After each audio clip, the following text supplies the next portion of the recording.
Tout ce qu'il faut savoir de l'actualité économique en 120 secondes, montre en main.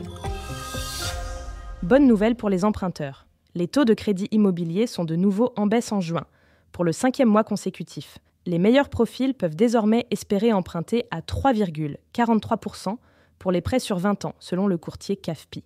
Cette tendance devrait se confirmer si la Banque centrale européenne diminue ses taux directeurs jeudi 6 juin. Du nouveau en cas de divorce.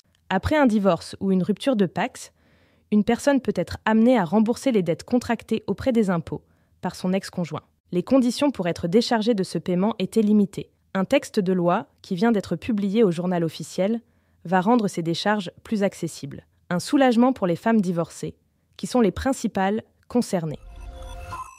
Des affaires en vue chez Noz le 19 juin.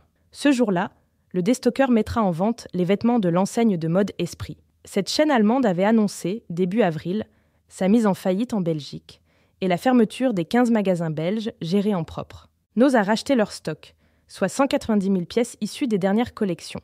Elles seront commercialisées à des prix inférieurs de 60% à leur tarif d'origine. Plus de 22 000 arnaques à la doublette. C'est le nombre d'usurpations de plaques d'immatriculation enregistrées par le ministère de l'Intérieur en 2022, contre moins de 13 600 en 2010. Cette pratique consiste à apposer sur un véhicule une plaque d'immatriculation, qui n'est pas la sienne. En cas d'infraction, c'est le propriétaire de la plaque et non celui de la voiture qui est sanctionné. Le député Luc Geismar vient de déposer une proposition de loi pour lutter contre ce fléau. Ce podcast a été écrit par les journalistes de Capital et mis en voix par une intelligence artificielle. N'hésitez pas à vous abonner sur votre plateforme habituelle pour écouter chaque épisode dès sa sortie.